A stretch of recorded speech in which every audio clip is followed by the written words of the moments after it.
Okay, so this week we're going to talk about the way in which your motor system, your somatosensory system, and your visual system actually engage with one another and interact with one another.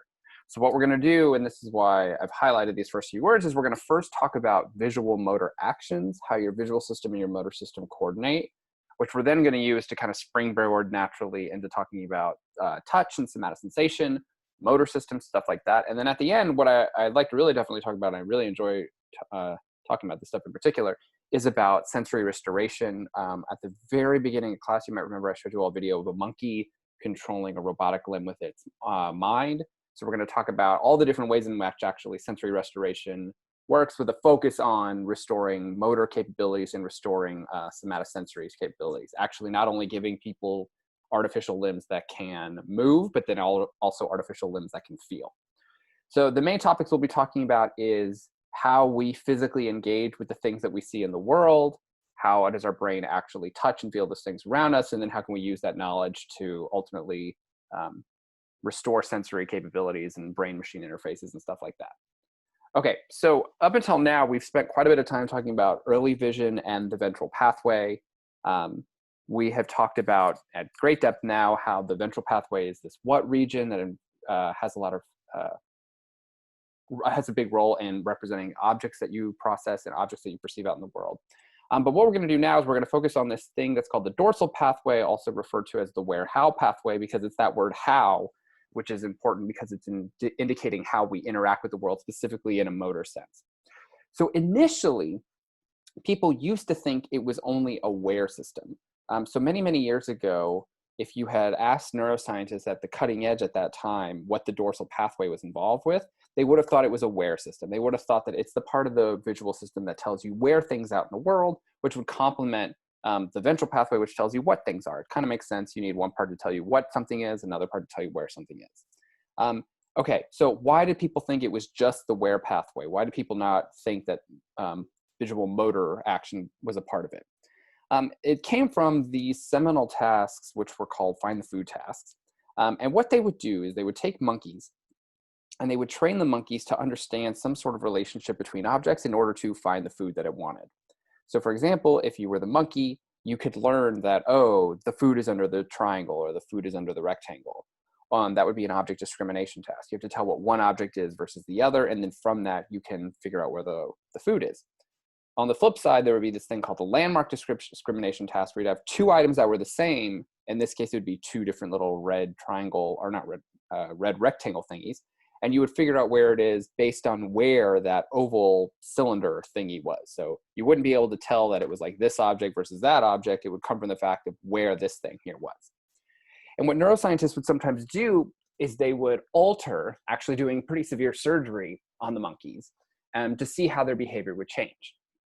So initially what they did is they did this neurosurgery where they would remove huge swaths of the temporal lobe. And remember, the temporal lobe is involved in what processing and object recognition. And so which of these two tasks do you think the monkey struggled with? If, in fact, the surgeons remove parts of the temporal lobe, the monkey struggles in situation A much more. It's because the monkey has kind of lost the capability to clearly tell the difference between the triangle and the rectangle. It's almost like the monkey has a form of agnosia, okay? Now let's consider the flip side, where rather than removing part of the temporal lobe, the surgeons removed part of the parietal lobe. In that situation, the monkey has the opposite behavioral result, and it struggles in situation B much, much more. The idea being there that the monkey can still discriminate what these two objects are just fine. It just has problems with object localization and so on and so forth. And so this led to a fairly simple idea that scientists had for quite a while, which was that, okay, there's part of your brain that tells you what something is, part of your brain that tells you where something is, and those ultimately feed into other parts of the brain that allow you to make decisions on what you're looking at or interact with things that you're looking at and so on and so forth. And for several years, this was kind of accepted dogma. This is just how people thought the brain worked. But then a series of discoveries recently came about that made people kind of realize that this what-where distinction is just way too simple, that it actually is a little bit more complex and nuanced than just what and where. So what we're going to do is we're going to talk about three different types of this evidence. One comes from a very famous patient case study where the patient is referred to as DF. One comes from another neuropsychological condition across multiple patients that's called Blindsight, and then this last one, I'll have to kind of explain what it is in the moment, where it's these dissociations between perception and action. So hold that thought, we'll get there. So let's start here at the top with patient DF. So patient DF is a woman who, I believe one night, I think it was while she was asleep actually, she suffered from carbon monoxide poisoning. So whenever you get out of Amherst and you get your own place, make sure the carbon monoxide detector works very well. Can't be seen, can't be smelled, odorless, tasteless, so on and so forth. But it can be it can cause a lot of serious problems, to say the least. So in this particular case, it was kind of interesting because patient DF had these lesions from the carbon monoxide poisoning that were in effectively the exact same location as area LO in neurologically intact subjects. So up here is showing the scope of the brain lesions in patient DF, and then down here is showing LO in healthy individuals. Now, as a reminder, LO is this part of the brain that it doesn't like something as simple as lines like V1, but it doesn't like object things as complicated as entire complex things like scenes or faces, like in the ventral pathway. It's more about, mid-level types of basic shapes, circles, squares, triangles, stuff like that.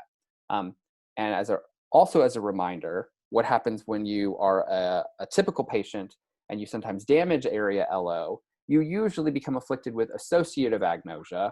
She was kind of interesting actually because she ended up having somewhat a perceptive-ish agnosia. And what I mean by that will become a little clearer.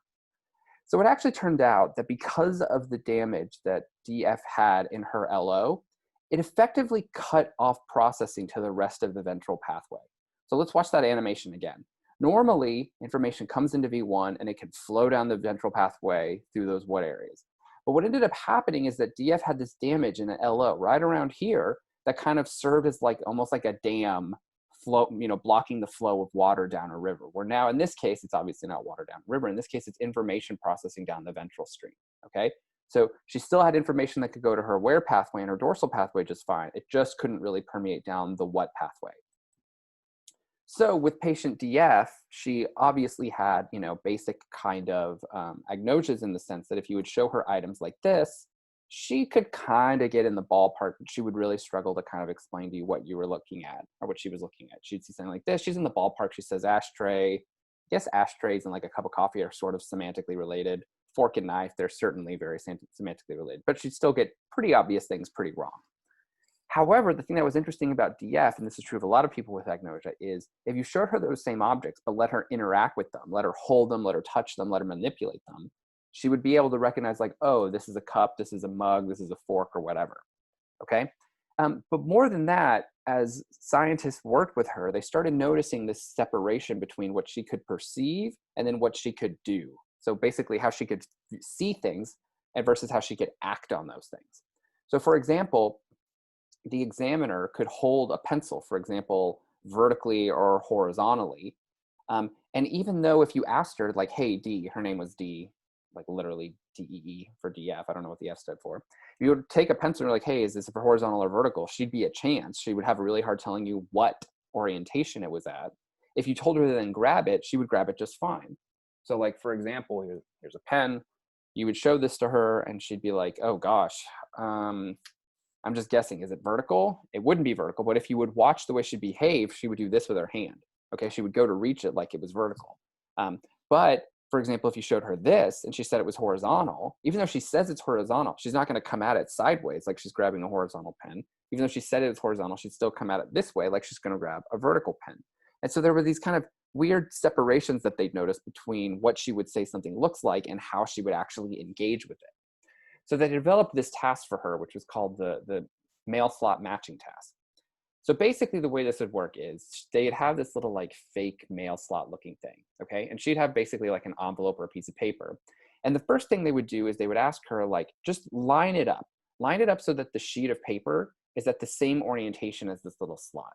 And so in this case, you can see she's not doing a very good job of it because the mail slot is basically horizontal, but she's holding it up vertical here, okay? Now, if you look at the separation of errors, okay, you can see that control people are basically always right on the money. So this is kind of a weird plot because it's not like they would always show it vertical on every single trial. But here you can just think of like vertical as like they've centered everything to vertical. so that as just a way to display the data, so that the spread of these little gray lines is just showing you how off people were. So in this case, what this is saying, because this is a super simple task, if we tried something like this in class, like, hey, line it up like this, whatever, you all would do that pretty easily. You might be off by like a degree or two, but you pretty much get it right every time. DF, she was all over the place, okay? So she's standing here and she's just getting these wrong again and again and again.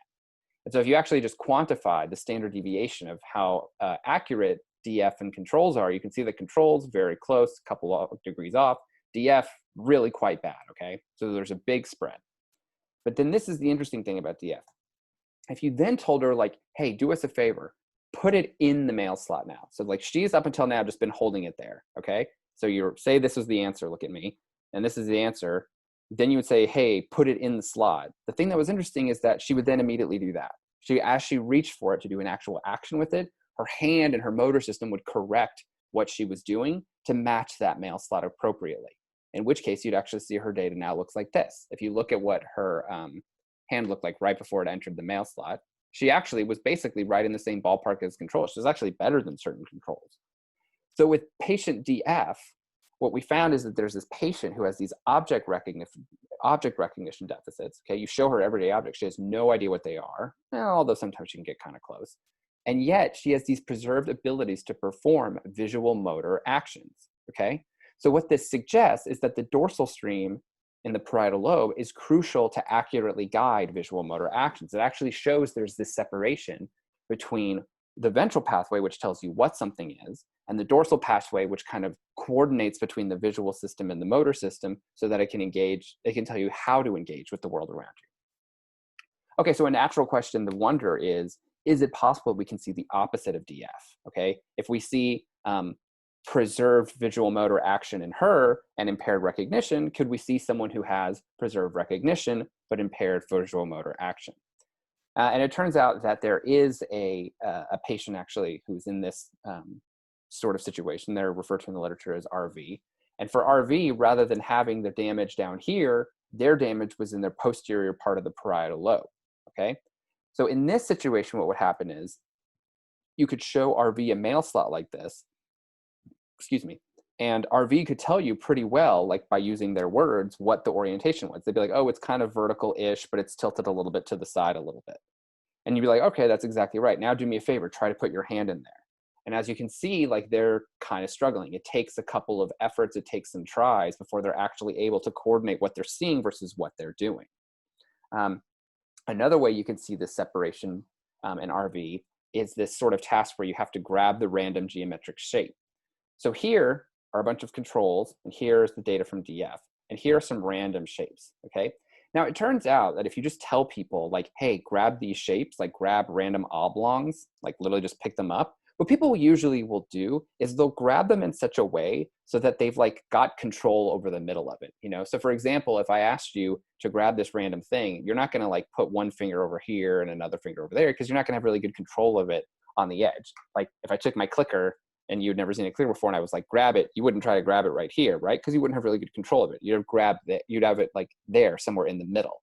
And you know, you could grab it vertically, but my hands will still go down the middle that way. You can grab it sideways, my hands still go down the middle that way. And so you can see that with DF and the controls, this is pretty much what they do. When RV goes to grab these things, however, you can see that they're kind of all over the place. They sometimes will grab things in that way, and they'll get a little frustrated because they know that that's not right. But it turns out that what's going on is they have this problem with coordinating their visual system and their motor system. And it actually turns out that sometimes they get worse at doing these motor actions when they're trying to watch themselves do it, rather than if they go on like rote memory.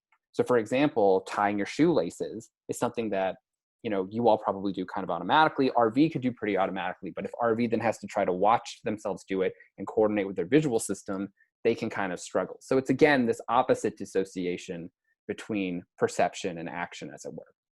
And so in this case, the reason that it's thought to be evidence against what where with patient DF just comes from this idea that it's like, well, it's not like it's just a where type of thing. It seems as if it's an entire motor system type of thing. We need to complexify it. It seems as if it's doing more than just telling you where something is in the world.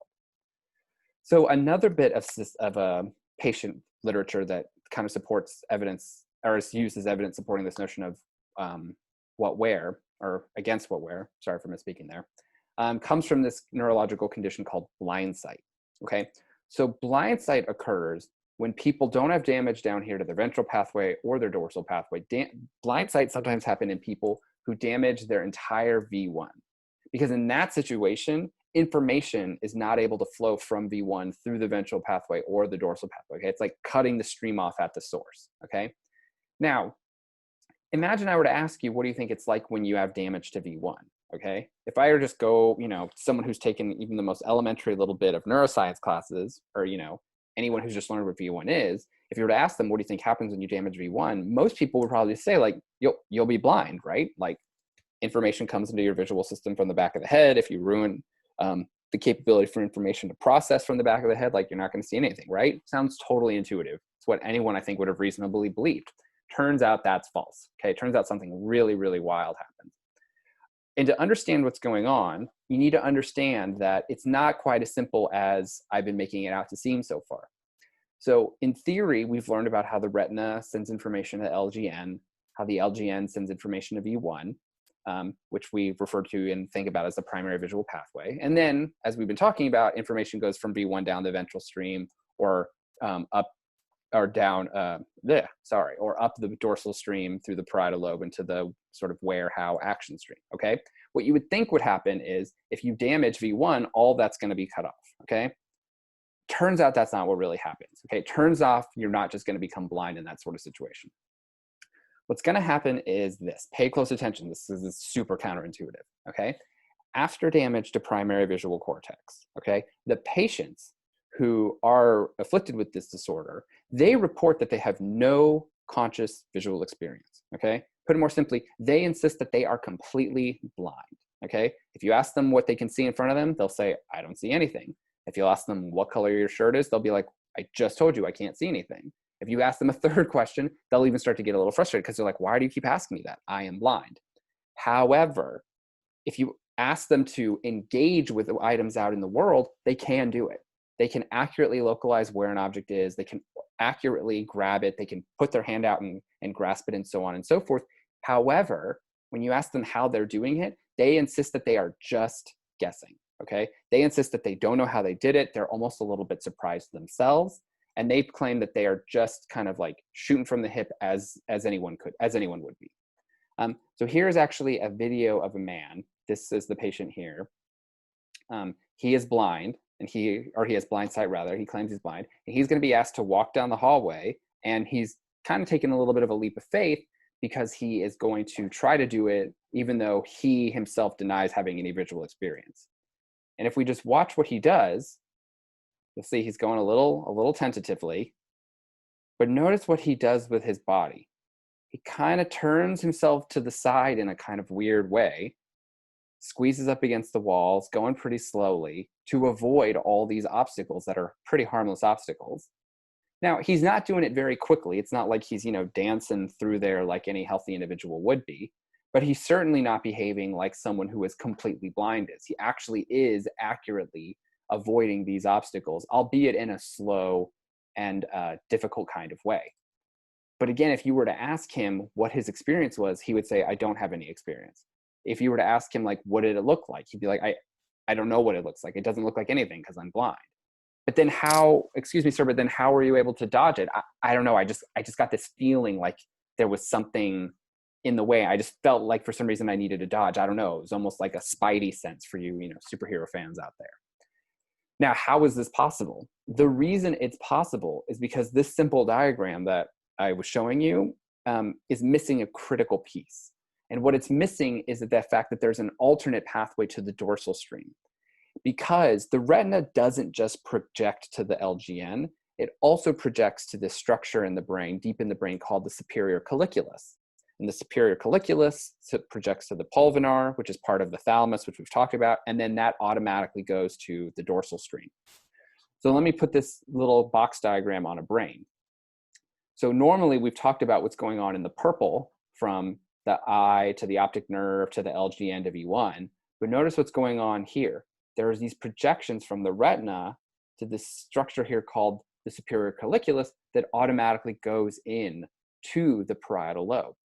So in effect, what's going on is that in some of these patients who get damage to their V1, even though information can't get to the dorsal and the ventral stream through the sort of primary visual pathway, there's a second route, almost like a secret tunnel, but that secret tunnel only goes to the dorsal stream, okay?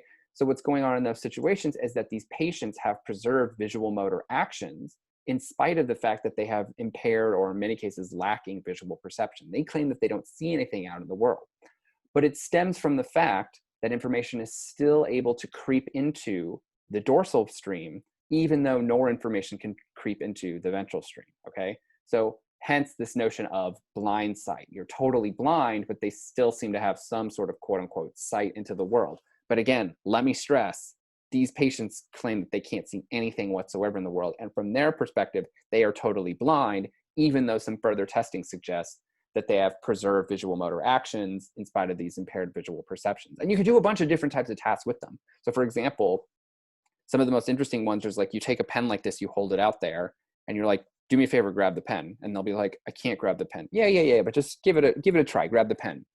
I don't understand what you want. You want me to grab a pen? Yeah, just give it a try, grab the pen. But I'm blind. I know. But will you just give it a shot? And they'll be like, all right, realize I'm going to be guessing, right? Yeah, you're going to totally be guessing, but just go for it. Okay. Whoa, how did I do that? Okay. And notice what I did. Like I was able to like localize it. I was able to find it just fine. That was if I'm grabbing a pen. What if I'm grabbing like a ball, a little eyeball? In that case, if you put the eyeball in the same location, they're not going to grab it with their hand sideways. They'll actually even make a change. They'll like, cup it like it's a little bitty, like it was a ball there. If the ball wasn't small like that, if it was a basketball, they might two hands or something. So you can just find that there's all these cases where whenever their visual motor system has to operate, it can operate pretty good, even though their perceptual system is quite bad, or in many cases is completely absent. Blindsight's pretty tricky. So definitely if you have any questions or curiosities about blindsight, please mark those down so we can talk about them in discussion section. Okay, so the last thing we're going to do when talking about where is going to be the separation between dissociating perception and action in healthy individuals, not in case studies like DF or blindsight. But why don't we take a little break there, and when we come back, that will be what we'll be talking about at the beginning of the next unit, and then we'll go on further.